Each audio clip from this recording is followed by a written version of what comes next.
Halo semuanya, terima kasih masih di Tony FS. Seperti biasa, saya akan membacakan sebuah kisah tentang seseorang yang terkena kiriman santet. Ini dia selengkapnya di Tony FS. Malam itu, dalam tidurku yang tak tenang, sebuah mimpi buruk menyeretku ke dalam kegelapan. Aku melihat sosok kelelawar raksasa hitam kecoklatan dengan sayap lebar yang seakan hendak menerkam tubuhku yang terbaring di atas kasur. Kelelawar itu muncul entah dari mana, mendekat dengan cepat, seolah siap menyerang. Aku tersentak, terbangun dengan nafas terengah-engah, dan menyadari bahwa itu hanya mimpi, meski terasa begitu nyata. Aku duduk terpaku di tempat tidur, mencoba menenangkan diri. Jam dinding menunjukkan pukul 2 dini hari. Suasana sepi yang mencekam membuat detak jantungku terasa makin keras. Aku segera bangkit, berniat melaksanakan sholat malam agar hatiku lebih tenang. Dengan langkah gontai, aku menuju kamar mandi untuk mengambil wudhu. Namun, sesuatu yang aneh terjadi. Tiba-tiba tangan kananku bergerak sendiri, terasa sangat kaku, bahkan hampir memukul kepalaku. Aku terkejut, berusaha mengendalikan tangan itu dan segera keluar dari kamar mandi. Keringat dingin mengucur deras. Aku hanya bisa terdiam, menahan ketakutan yang merayap di seluruh tubuh. Mulutku terus beristighfar, berharap Allah melindungiku dari sesuatu yang tak terlihat. Aku tak jadi melaksanakan sholat malam. Ketakutan menguasai diriku. Malam itu kesunyian pecah oleh suara benda yang jatuh di atas atap rumah. Suara itu terdengar begitu jelas dan keras. Aku ingin melihat apa yang terjadi, tapi rasa takut menahan langkahku. Istriku masih tertidur pulas di kamar. Ketika aku hendak kembali ke dalam kamar, sekelebat bayangan hitam melintas di sudut mataku. Rasa dingin menyergapku, dan tanpa pikir panjang, aku berlari masuk ke kamar, bersembunyi di balik selimut, berusaha melawan ketakutan yang terus menghantuiku. Malam itu, rasa ngantukku tak lagi datang. Aku memutuskan mendengarkan murotal untuk menenangkan hati, sambil menunggu azan subuh berkumandang. Ketika azan terdengar, aku bergegas ke musola untuk sholat berjamaah. Namun saat sedang sholat, kepalaku terasa sakit sekali. Seakan-akan ada sesuatu yang menusuk-nusuk otakku. Aku bertahan hingga sholat selesai, tapi tubuhku terasa sangat lemah saat kembali ke rumah. Setiba di rumah, aku langsung membaringkan tubuh yang lelah dan tak berdaya. Aku merasa ini mungkin akibat kurang tidur semalam. Namun, ada perasaan tak tenang yang terus menggelayut di hati. Istriku membangunkanku untuk sarapan, membelikan obat di warung. Dan meski dia melarangku untuk berangkat kerja, aku tetap nekat. Aku tak ingin mengecewakan atasanku, terutama karena baru saja naik jabatan. "Mas yakin mau berangkat? Wajahmu pucat sekali," tanya istriku, Dewi, penuh khawatir. "Iya dek, aku gak enak sama Pak Harto," jawabku dengan suara lemah. "Ya sudah, sarapan dulu ya. Jangan lupa minum obat biar cepat sembuh." Aku mengangguk, beranjak ke kamar mandi. Setelah mandi, saat bercermin, tiba-tiba dari sudut mataku aku melihat bayangan kelelawar besar di belakangku, persis seperti yang muncul dalam mimpiku semalam. Aku menoleh cepat, tapi tak ada apa-apa di sana. Jantungku berdebar keras, namun aku mencoba mengabaikannya dan segera sarapan. Setiba di kantor, rasa lemas dan pusingku semakin menjadi-jadi. Pak Harto, atasanku, menghampiriku dengan raut wajah cemas. Dia menyuruhku pulang dan memeriksakan diri ke dokter. "Kamu hati-hati di jalan ya. Perlu saya antar?" tawar Pak Harto. "Tidak usah Pak, terima kasih. Saya bisa pulang sendiri," jawabku. Tanpa berpikir panjang, aku segera pulang. Di rumah, istriku kaget melihatku kembali lebih awal. "Mas, kenapa pulang?" tanyanya cemas. "Aku gak enak badan dek, lemas sekali. Tolong antar aku ke dokter sekarang ya." Dewi segera menutup tokonya yang baru saja dibuka, dan kami pergi ke dokter. Dia memboncengku karena aku tak kuat lagi mengendarai motor sendiri. Setelah pemeriksaan, dokter menyarankan aku untuk istirahat total beberapa hari. Pak Harto sudah memberikan izin, jadi aku tak perlu repot memikirkan pekerjaan. Sepulang dari dokter, aku langsung tidur. Tubuhku lemas seperti tak bertulang. Perasaanku pun tak tenang. Sebelum tidur, aku meminum obat dari dokter. Namun dalam tidurku, aku kembali dihantui mimpi buruk. Aku berada di sebuah aula gelap, sendirian. Tiba-tiba lampu-lampu menyala, dan sosok kelelawar raksasa dengan mata merah menyala menatapku tajam. Kelelawar itu terbang menuju ke arahku, siap menerkam. Aku berlari ketakutan, tapi tubuhku terjatuh. Kelelawar itu mendekat, siap menyergapku. Aku terbangun dengan teriakan keras, membuat istriku yang sedang melayani pembeli berlari masuk ke kamar. "Ada apa, Mas? Kamu kenapa?" tanyanya panik. Aku hanya terdiam, masih berusaha mengatur nafas. Istriku kemudian memberikan aku air hangat, mencoba menenangkanku. Aku meminum air itu, merasakan kehangatannya sedikit mengurangi kepanikan. Namun demamku semakin tinggi. Aku tak bisa memikirkan hal lain selain rasa sakit yang menguasai tubuhku. Hari semakin siang, dan aku akhirnya menyetujui untuk makan siang dan minum obat. Meskipun tak nafsu makan, aku tahu ini demi kesehatanku. Setelah makan, Dewi kembali bertanya tentang mimpi buruk yang kualami. Aku menjelaskan sejenak, dan dia mengatakan mungkin ini efek dari demam tinggiku. Malam harinya, saat aku hendak ke kamar mandi, tiba-tiba kakiku terasa aneh, seperti ada sesuatu yang masuk ke dalamnya, menjalar cepat menuju kepalaku. Aku tak sempat melihat apa itu. Mulutku tiba-tiba tertarik ke kiri, mataku terbuka lebar, dan aku mulai kejang-kejang, lalu ambruk di lantai, kaku dan tak berdaya. Dewi sedang pergi ke rumah orang tuanya, namun beruntung saat itu dia pulang bersama bapak ibu mertuaku. Mereka terkejut dan panik melihat keadaanku yang mengerikan. Bapak mertuaku segera mencari mobil sewaan untuk membawaku ke rumah sakit terdekat, sementara Dewi terus menangis tak henti. Di rumah sakit, aku langsung dibawa ke ruang UGD. Dokter cepat menangani, dan aku masih bisa mendengar suara tangisan istriku. Ibu mertuaku membisikkan kalimat istighfar di telingaku, memintaku untuk terus mengucapkannya. Dan sebuah keajaiban terjadi. Mulutku yang sebelumnya kaku tiba-tiba kembali normal. Dokter pun mengucap hamdalah dengan senyum lega. Namun tak lama kemudian, tubuhku kembali kejang, seperti ada sesuatu yang terus merasuk ke dalam tubuhku, menjalar tanpa henti. Dokter memberikan suntikan, dan aku merasa obat itu mengalir di tubuhku. Setelah itu, aku dipindahkan ke ruang perawatan. Sebelum aku menceritakan tentang sakit parahku ini, aku akan memperkenalkan diriku dulu. Aku Dimas. Aku berasal dari sebuah desa kecil di Jawa Tengah. Aku tumbuh dalam keluarga yang sederhana, namun penuh kasih. Bapakku adalah seorang petani, dan ibuku membuka warung kecil-kecilan lah untuk membantu memenuhi kebutuhan keluarga. Meskipun hidup sederhana, aku dididik dengan nilai-nilai kejujuran, kerja keras, dan tanggung jawab. Sejak kecil, aku selalu menunjukkan bakat dan kecerdasan yang luar biasa. Alhamdulillah, Masya Allah, aku selalu menjadi juara kelas dan aktif dalam berbagai kegiatan sekolah. Ketika lulus dari SMA, aku mendapatkan beasiswa untuk melanjutkan pendidikan di sebuah universitas ternama di kota besar. Jurusanku manajemen bisnis. Hidup di kota besar bukanlah hal yang mudah bagiku. Aku harus beradaptasi dengan lingkungan yang berbeda dan hidup mandiri. Meskipun demikian, aku tetap fokus pada pendidikanku, bekerja paruh waktu untuk mencukupi kebutuhan sehari-hari, dan selalu berusaha memberikan yang terbaik dalam setiap tugas. Selama kuliah, aku mencari pengalaman dengan mengikuti program magang di beberapa perusahaan. Disinilah aku mulai mengasah keterampilanku dan belajar tentang dunia kerja yang sesungguhnya. Rekan-rekan kerja dan atasan tempatku magang selalu mengagumi etos kerja dan dedikasiku.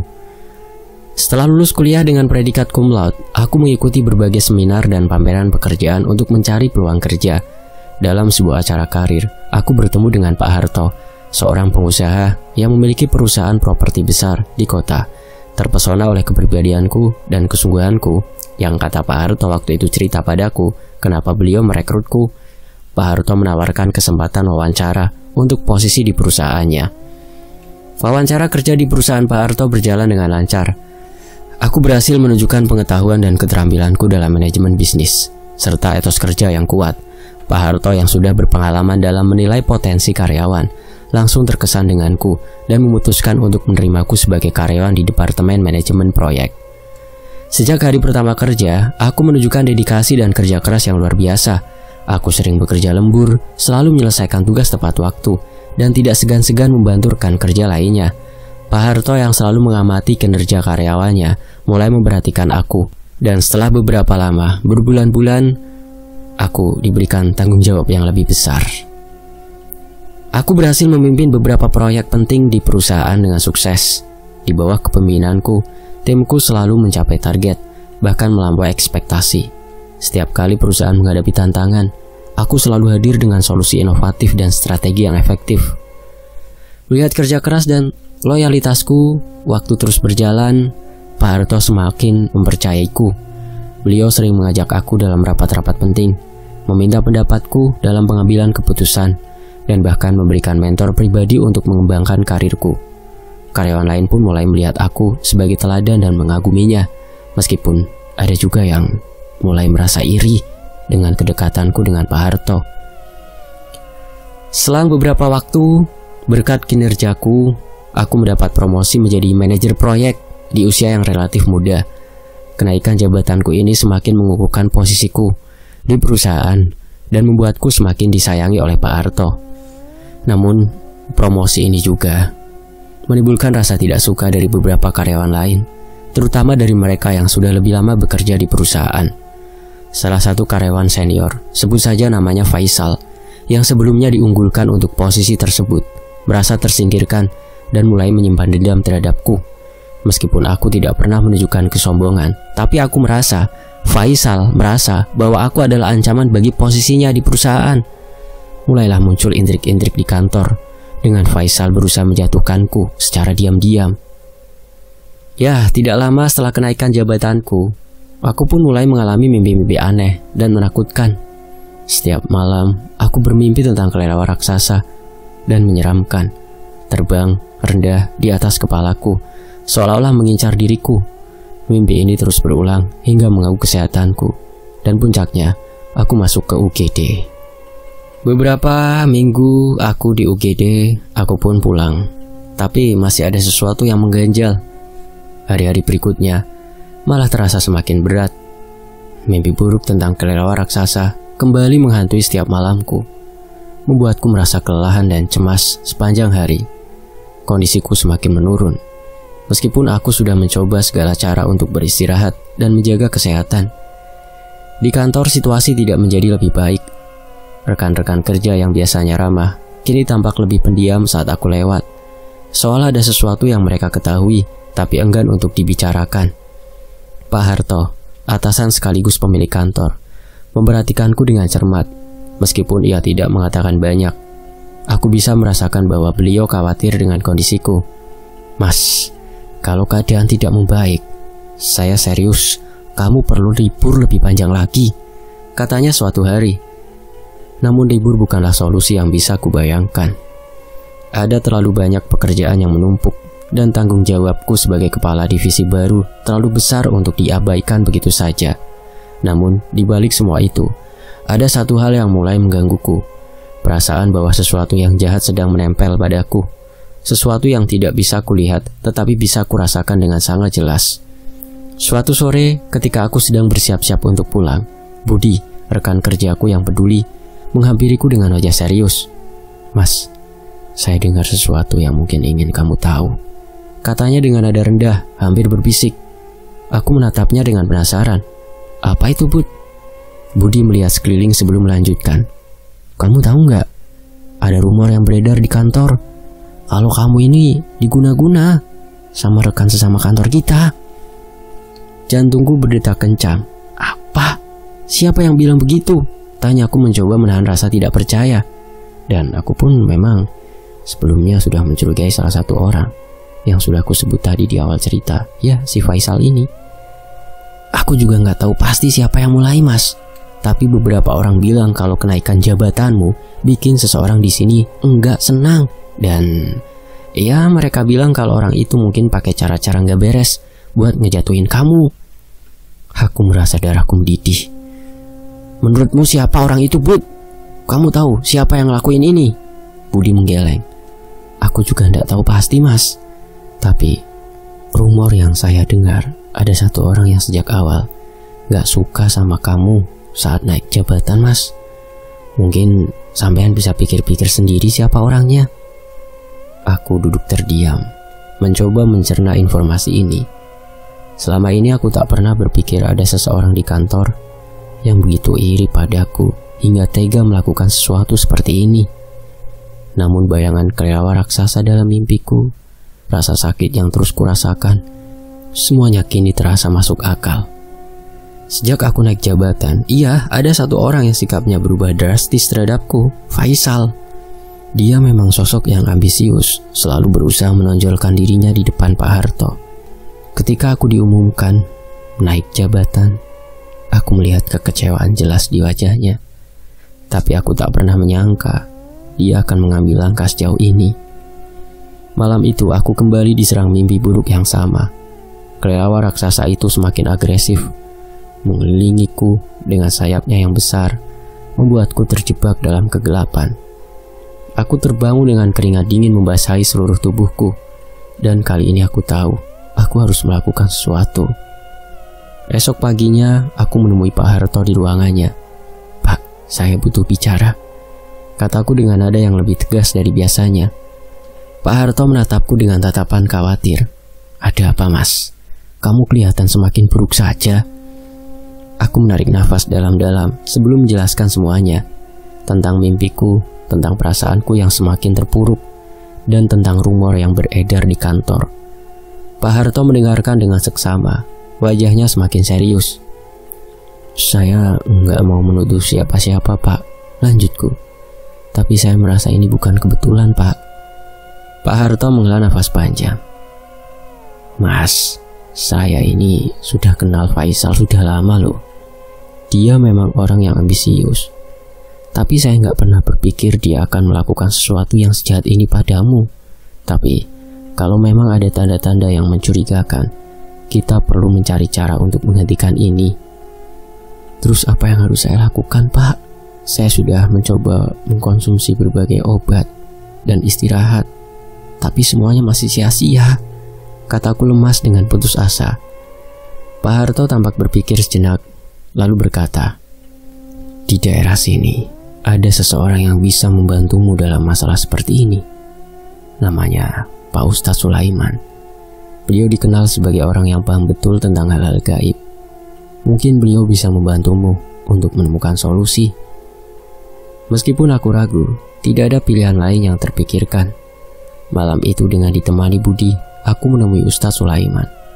Beliau menyambut kami dengan ramah, meskipun matanya yang tajam seakan-akan bisa melihat apa yang sedang kurasakan.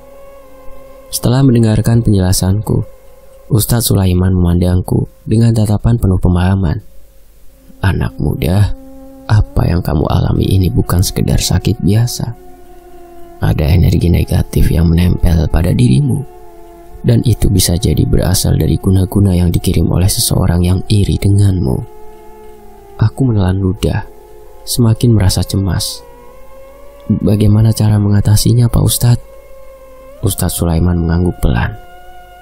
"Kita harus membersihkan energi negatif ini dan memutuskan ikatannya. Saya akan melakukan ruqyah untukmu, dan kamu harus berserah diri pada Allah. Insya Allah kita akan temukan jalan keluarnya." Prosesi ruqyah itu berlangsung dengan khidmat. Suara lantunan ayat-ayat suci Al-Quran memenuhi ruangan, dan saat itu aku merasa sesuatu yang berat mulai terangkat dari tubuhku. Meskipun tubuhku menggigil dan keringat dingin kembali muncul, ada perasaan lega yang perlahan menyelimuti hatiku. Rasa mual dalam perut mulai terasa. Ada sesuatu yang ingin keluar melalui mulutku, dan keluarlah barang itu yang sempat memberontak di dalam perutku. Setelah beberapa saat, Ustadz Sulaiman mengakhiri ruqyahnya. "Alhamdulillah, energi negatif itu sudah berangsur melemah. Tapi kamu harus tetap waspada. Jangan lengah dalam ibadah dan jaga hubunganmu dengan Allah." Aku mengangguk merasakan kekuatan baru dalam diriku. Meskipun belum sepenuhnya pulih, setidaknya aku tahu bahwa aku tidak sendirian dalam menghadapi ini. Dan yang terpenting, aku tahu siapa musuhku. Keesokan harinya di kantor, Faisal tampak gelisah, berbeda dari biasanya. Ia tampak lebih pendiam dan sesekali aku melihatnya melirik ke arahku dengan pandangan yang sulit diartikan. Namun kini aku tidak lagi merasa takut. Aku tahu bahwa Allah bersama orang-orang yang terzalimi dan tidak ada guna-guna yang bisa melawan kekuatannya. Pertarungan ini mungkin belum selesai, tapi aku yakin dengan iman dan keteguhan hati, aku akan keluar sebagai pemenang. Sebenarnya pada posisi ini, aku ingin sekali mengundurkan diri saja dari jabatan ini. Pak Harto juga tidak mampu untuk memecat si Faisal yang diduga mengirimkan santetnya kepada aku. Karena dulu yang membawa Faisal adalah orang yang memiliki saham terbesar di perusahaan Pak Harto ini. Tapi aku meyakinkan diriku bahwa aku bisa bertarung untuk melawan semua ini. Bahwa aku pasti bisa menang. Aku harus bisa bertahan demi istriku dan keluargaku. Karena pekerjaan ini penting bagiku, terutama untuk kemampuan finansialku untuk menjadi lebih baik lagi. Sekarang kita lanjut ke sudut pandang ketiga ya. Mas Dimas ini berlaku sebagai narasumber dan menceritakannya kepada penulis. Dan penulisnya menceritakan seperti ini. Akan saya lanjutkan bacakan kembali dengan sudut pandang ketiga dari penulis. Hari-hari berikutnya, Dimas pun memutuskan untuk kembali bekerja setelah ruqyah dari Pak Sulaiman. Ruqyah itu masih berlanjut dengan pertemuan beberapa kali dalam 2 minggu sekali. Walaupun sudah melakukan ruqyah itu, tubuh Dimas masih terasa lemas dan pikirannya masih penuh dengan kegelisahan. Dimas berusaha untuk tidak memperlihatkannya. Ia tahu bahwa hidupnya harus kembali berjalan seperti biasa, meskipun teror yang menghantuinya belum sepenuhnya hilang. Pagi itu dengan langkah sedikit ragu, Dimas berangkat ke kantor, pamit kepada istrinya, Dewi. Udara dingin menyapu wajahnya, seolah mengingatkan pada mimpi-mimpi buruk yang masih sering mengganggu tidurnya. Namun Dimas mencoba mengabaikan semuanya, memasang senyum kecil di wajahnya, sambil berharap hari ini akan berjalan dengan baik. Sesampainya di kantor, suasana terasa berbeda. Rekan-rekan kerja Dimas menyambutnya dengan senyum dan sapaan hangat. "Hei Dimas, apa kau baik-baik saja pagi ini?" sapa Sinta, seorang rekan kerja yang selalu ceria dan ramah. Namun di balik senyum Sinta, Dimas bisa melihat sedikit keheranan di matanya. Semua orang tahu betapa parahnya kondisi Dimas beberapa waktu lalu, dan kembalinya Dimas ke kantor tentu saja mengejutkan mereka. Dimas mengangguk dan membalas senyuman mereka, meski dalam hatinya ada perasaan canggung yang tak bisa dihindari. Ia merasa seolah semua mata tertuju padanya, mengamati setiap gerak-geriknya dengan penuh perhatian. "Terima kasih Sinta," jawab Dimas dengan suara pelan. Ia tidak ingin terlalu banyak bicara, khawatir kata-katanya akan terdengar lemah dan rapuh. Namun di saat yang sama, Dimas sadar bahwa ia harus tetap bersikap profesional dan menunjukkan bahwa dirinya sudah siap kembali bekerja. Dimas berjalan menuju meja kerjanya. Ruangan kantor terlihat seperti biasa, dengan deretan meja dan komputer yang tertata rapi. Namun ada sesuatu yang membuat Dimas merasa tidak nyaman. Hawa dingin yang tadi menyapa di luar kantor kini terasa semakin menusuk di dalam ruangan. Dimas berusaha mengabaikannya dan mencoba fokus pada pekerjaannya. Namun tak bisa dipungkiri, ada kekhawatiran yang terus menghantuinya. Seolah-olah sesuatu yang buruk sedang menunggu di balik bayang-bayang kantor yang terlihat normal ini. Pak Harto memperhatikan kedatangan Dimas dari ruangannya. Melihat Dimas yang kembali bekerja setelah melalui masa sulit, Pak Harto merasakan campuran perasaan lega dan prihatin. Dimas adalah karyawan yang sangat diandalkannya, dan kembalinya Dimas tentu saja menjadi berita baik bagi perusahaan. Namun Pak Harto juga tahu bahwa kondisi Dimas belum sepenuhnya pulih. Ketika Dimas sedang menata mejanya, Pak Harto menghampirinya. "Mas, saya senang kamu sudah kembali. Bagaimana kondisi kamu sekarang setelah diruqyah oleh Pak Sulaiman? Masih ada pertemuan berikutnya kan?" tanya Pak Harto dengan suara yang hangat dan penuh perhatian. Dimas tersenyum tipis. "Terima kasih Pak Harto. Saya merasa jauh lebih baik sekarang. Ya, meskipun masih ada sedikit lelah. Saya pikir saya sudah siap untuk bekerja kembali," jawab Dimas sambil mencoba terdengar meyakinkan. Ia tidak ingin membuat Pak Harto khawatir, meskipun dalam hatinya ia tahu bahwa dirinya belum benar-benar pulih. Ada sesuatu yang terus mengganjal, sebuah ketakutan akan serangan gaib yang bisa datang kapan saja lagi. Pak Harto mengangguk pelan, memperhatikan wajah Dimas yang masih terlihat pucat. "Kalau begitu jangan terlalu memaksakan diri. Saya sudah mengatur agar tugas-tugas kamu untuk sementara ini tidak terlalu berat ya. Yang penting kamu bisa menyesuaikan diri lagi dengan ritme kerja di sini," kata Pak Harto dengan bijaksana. Ia benar-benar memahami situasi Dimas dan tidak ingin menambah beban yang bisa membuat kondisi Dimas memburuk. Dimas merasa lega mendengar ucapan Pak Harto. Setidaknya ia tidak perlu khawatir harus langsung menangani pekerjaan yang berat. "Terima kasih, Pak. Saya akan berusaha sebaik mungkin," jawab Dimas dengan nada penuh syukur. Meskipun demikian, ia tetap merasa ada beban yang harus ia pikul. Kembali bekerja setelah mengalami serangan gaib bukanlah hal yang mudah. Setiap kali ia melihat bayang-bayang di sudut ruangan, Dimas merasa seolah ada sesuatu yang mengawasinya, membuatnya selalu waspada. Hari itu tidak berjalan semulus yang ia harapkan. Meskipun rekan-rekan kerjanya mencoba bersikap normal, Dimas bisa merasakan adanya ketegangan yang samar-samar. Ada bisik-bisik di belakangnya, percakapan yang terhenti ketika ia lewat, dan tatapan yang terasa terlalu lama tertuju padanya. Dimas tahu bahwa semua itu adalah reaksi alami dari rekan-rekannya yang masih terkejut melihat dirinya kembali bekerja setelah melalui masa sulit. Namun hal itu tetap saja membuat Dimas merasa tidak nyaman, dan seakan-akan Dimas sudah tidak betah di tempat Pak Harto ini. Ketika Dimas sedang fokus pada pekerjaannya, Sinta kembali menghampirinya dengan sebuah cangkir kopi di tangan. "Ini Dimas, saya buatkan kopi untukmu. Pasti kamu butuh ini setelah sekian lama tidak bekerja kan?" kata Sinta dengan senyum yang ramah. Dimas menerima cangkir kopi itu dengan senang hati. "Terima kasih Sinta, kamu memang perhatian sekali," balas Dimas. Ia merasa sedikit lebih nyaman dengan perhatian kecil seperti ini. Meskipun dalam hatinya masih ada rasa was-was yang tak bisa ia hilangkan. Namun tidak semua rekan kerja Dimas menunjukkan perhatian yang sama. Ya, si Faisal ini, seorang rekan kerja yang dikenal ambisius dan selalu merasa iri terhadap kesuksesan orang lain, tampak tidak senang melihat Dimas kembali ke kantor. Faisal yang biasanya ramah, hari itu hampir tidak berbicara dengan Dimas. Setiap kali Dimas melihat ke arah Faisal, ia hanya mendapati tatapan dingin dan sinis yang membuat Dimas merasa tidak nyaman. Faisal yang diam-diam menyimpan dendam terhadap Dimas merasa tidak senang dengan perhatian yang diberikan oleh Pak Harto kepada Dimas. Bagi Faisal, kembalinya Dimas ke kantor hanya berarti satu hal, ancaman. Ia memang tidak suka dengan Dimas, dengan dia naik jabatan. Kembali Dimas merasakan hal yang tidak mengenakan. Di tengah-tengah kesibukannya, Dimas mulai merasa pusing, pandangannya sedikit kabur, dan tubuhnya terasa lemas. Ia mencoba untuk tetap tenang, mengambil nafas dalam-dalam sambil memijat pelipisnya. Apa ini ya? Hanya karena kelelahan ataukah serangan itu kembali? Pikir Dimas dalam hati, tapi ia segera mengusir pikiran itu. Ia tidak ingin berpikir terlalu jauh. Namun bayang-bayang kelelawar raksasa dari mimpinya kembali terlintas di benaknya, membuat jantungnya berdegup lebih kencang.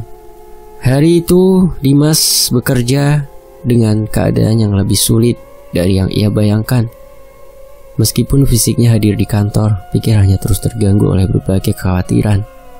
Setiap suara langkah kaki, setiap bayangan yang bergerak di ujung mata, membuat Dimas merasa tidak aman. Ia sadar bahwa meskipun ia telah pulih, bayang-bayang gelap dari serangan gaib yang ia alami belum sepenuhnya hilang. Dan di tengah semuanya, ia merasa bahwa ini mungkin baru permulaan dari cobaan yang lebih besar. Di akhir hari kerja, Dimas merasa sangat lelah. Bukan hanya secara fisik, tapi juga mental. Ia tahu bahwa dirinya harus lebih waspada dan tidak boleh lengah. Setelah berpamitan dengan rekan-rekannya, Dimas berjalan keluar kantor dengan langkah berat. Udara malam yang dingin menyambutnya, mengingatkannya pada mimpi-mimpi buruk yang terus mengikutinya. Di tengah keremangan malam, Dimas berjanji pada dirinya sendiri bahwa ia akan bertahan, meskipun serangan gaib dan niat jahat dari orang yang sudah diketahuinya, yakni Faisal, yang ada di sekitar tempat kerjanya masih mengintai. Dimas tidak akan menyerah begitu saja. Dengan pikiran yang penuh dengan berbagai kekhawatiran, Dimas melangkah pulang, mempersiapkan diri untuk hari-hari berikutnya yang mungkin akan lebih berat. Namun dalam hatinya, Dimas masih menyimpan secercah harapan bahwa ia bisa melalui semua ini dan kembali menjalani hidup yang normal, meski entah kapan itu akan terjadi. Dan Dimas pun ingin sekali melawan kiriman itu. Karena selama ini, Dimas hanya bertahan saja. Hari baru kembali datang. Seperti hari-hari lainnya, Dimas merasa tubuhnya sedikit lelah di kantor, tetapi ia berusaha untuk tetap fokus pada pekerjaannya. Ia duduk di mejanya, menyelesaikan laporan yang harus diserahkan hari itu. Rekan-rekannya sibuk dengan tugas masing-masing. dan suasana kantor terlihat seperti biasanya. Namun ada sesuatu yang tidak biasa dalam diri Dimas. Tubuhnya terasa semakin lemah dan pandangannya mulai kabur. Meskipun ia mencoba untuk mengabaikannya, rasa pusing dan mual semakin mengganggu konsentrasi. Dimas bertahan. Di tengah-tengah kesibukan, tiba-tiba Dimas merasa dunianya bergetar. Suara gemuruh dan kilatan cahaya aneh menyelimuti pandangannya.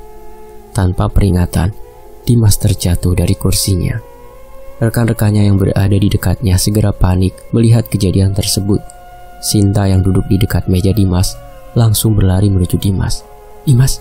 Dimas, kamu baik-baik saja kan?" teriaknya sambil berusaha membangunkan Dimas yang tergeletak di lantai. Dimas tidak menjawab. Tubuhnya mulai mengalami kejang-kejang hebat, membuat semua orang semakin panik. Seorang rekan kerja segera menelpon ambulan, sementara yang lainnya mencoba memberikan pertolongan pertama. Ketika tim medis tiba, mereka dengan cepat membawa Dimas ke rumah sakit. Suasana di kantor menjadi tegang, dengan semua mata tertuju pada mobil ambulans yang melaju menjauh. Kabar mengenai keadaan Dimas dengan cepat menyebar di antara rekan-rekannya, menimbulkan rasa khawatir yang mendalam. Di rumah sakit, dokter yang memeriksa Dimas tampak sangat serius.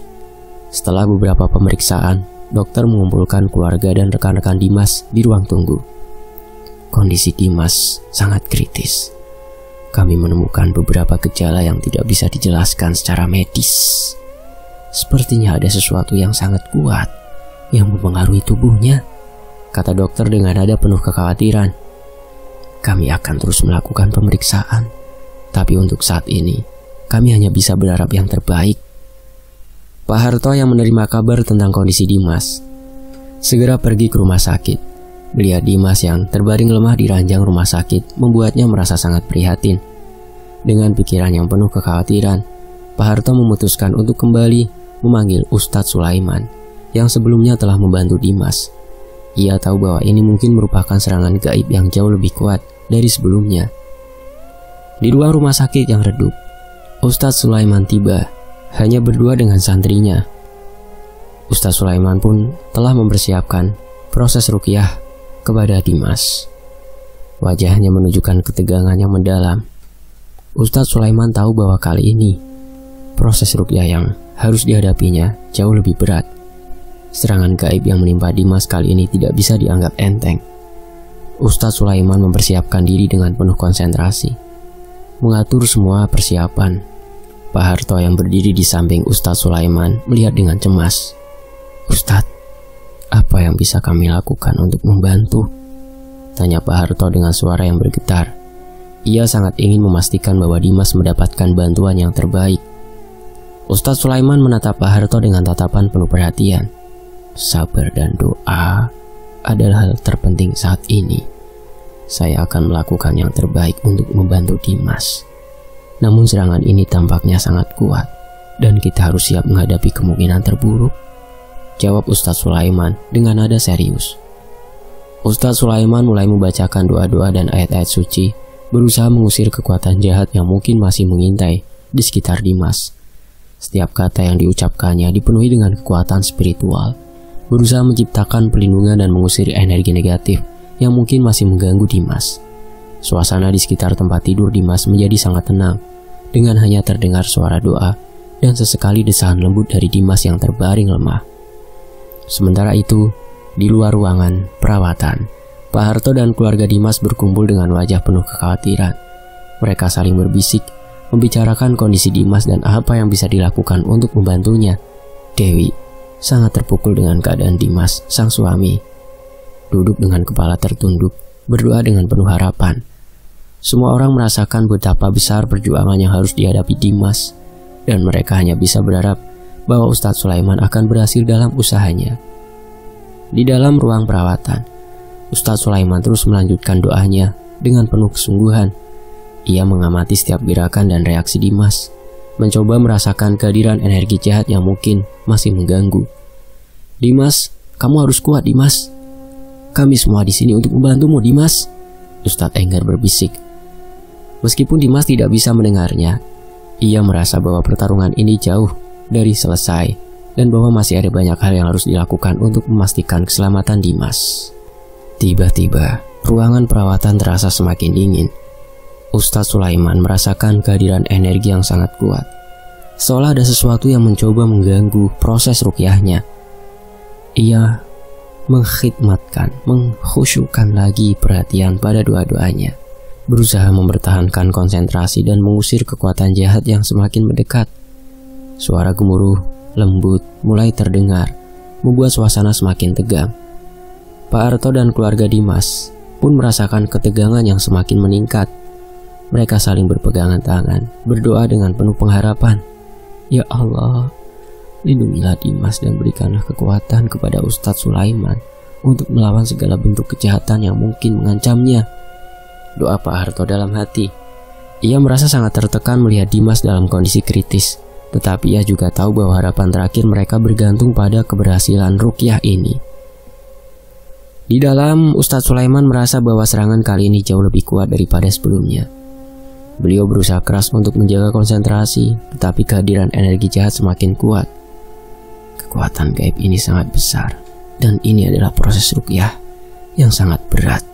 Dalam proses-proses yang biasa aku lewati, aku harus menemukan cara untuk melawan dan mengatasi semua ini, pikir Ustadz Sulaiman dengan tekad yang bulat.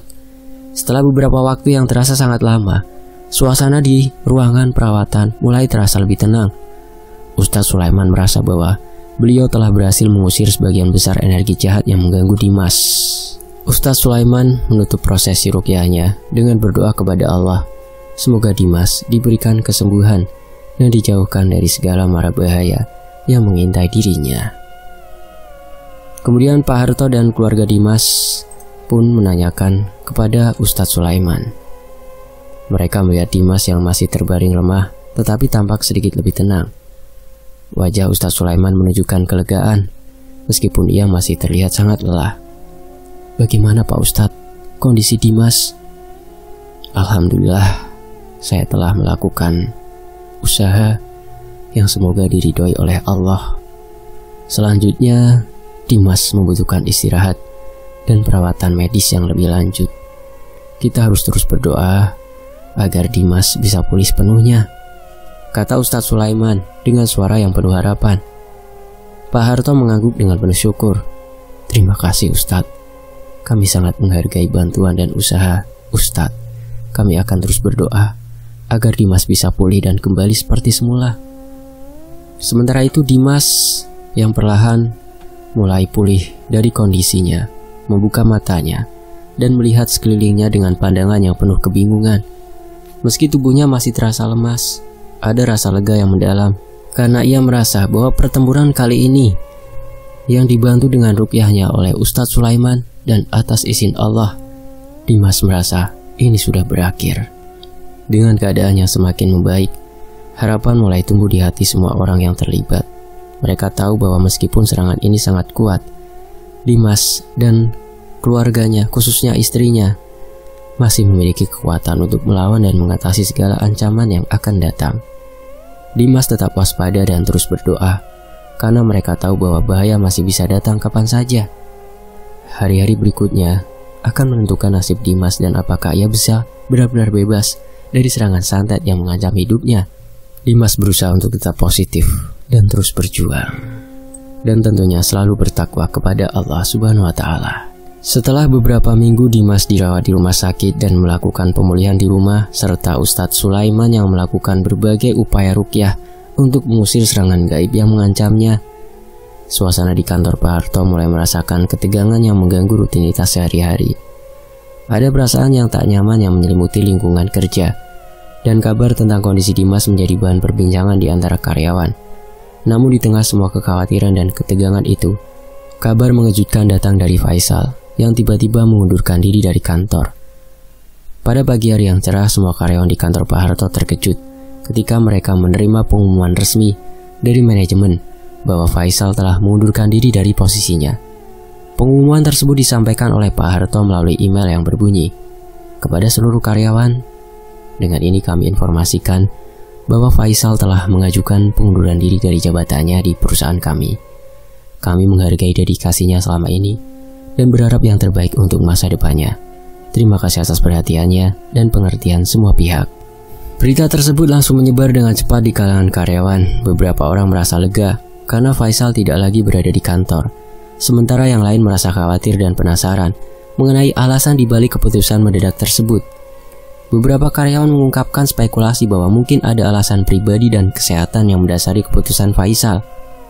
Tak lama setelah pengumuman tersebut, rumor mulai beredar bahwa Faisal telah mengalami sakit sebelum mengundurkan diri. Beberapa rekan kerjanya mengatakan bahwa Faisal terlihat semakin kurus dan pucat dalam beberapa minggu terakhir. Bahkan ada yang menyebutkan bahwa Faisal sering mengeluh tentang rasa sakit yang tidak kunjung sembuh dan ia tampaknya tidak bisa bekerja dengan baik seperti biasanya. Dan Dimas pun kembali tenang dalam bekerja tanpa ada serangan-serangan gaib yang menyerangnya. Dan kehidupannya pun semakin membaik, apalagi tentang finansialnya. Dimas semakin meroket. Mungkin itu adalah ujian bagi orang-orang yang akan naik kelas. Seperti itulah kisah Dimas. Mohon maaf kalau ada salah kata. Demikianlah sebuah kisah yang mungkin bisa kita ambil hikmahnya. Dalam menghadapi kesulitan apapun, kita harus selalu optimis. Kita pasti kuat, kita pasti bisa menghadapinya, seperti Dimas ini. Dan demikianlah sebuah cerita santet konflik jabatan. Mohon maaf kalau ada salah kata. Terima kasih atas perhatiannya, sampai jumpa di kisah lainnya, tetap di Tony FS.